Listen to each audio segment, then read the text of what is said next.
Hello everyone, welcome to my channel. Today we will be going through NEET PG one-liners from orthopedics. This is part 1 of the ortho series. I will be going through all high-yield MCQs from the topic sports medicine. Father of sports medicine is Galen. Most common ligament injured in ankle sprain, anterior talofibular ligament.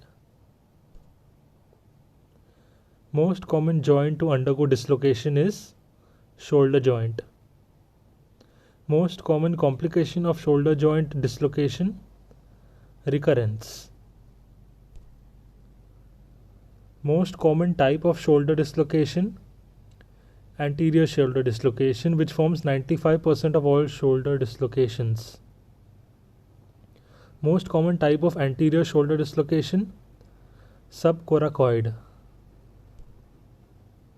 First investigation to be done for rotator cuff tear, ultrasonography.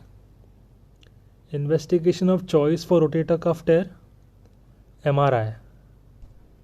So the difference between the two is first investigation is the investigation to be done when the patient first presents with symptoms pertaining to a condition, whereas investigation of choice is the best investigation to be done to confirm the condition.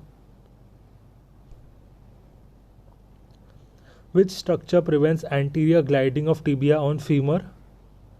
Anterior cruciate ligament. Which structure prevents posterior gliding of tibia on femur? Posterior cruciate ligament. These two are the most frequently asked questions from this topic, and any one of the two would be given in your paper. Most sensitive test for ACL tear? Latchman's test.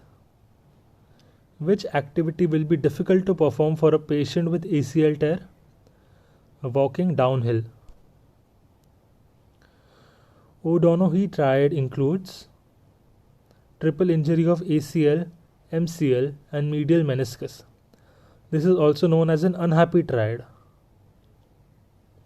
McMurray's test is positive for medial meniscus injury. Most common meniscal tear with acute ACL injury is lateral meniscus. Most common meniscal tear with chronic ACL injury, medial meniscus. So, thank you everyone. Please like, share and subscribe to my channel for more such content.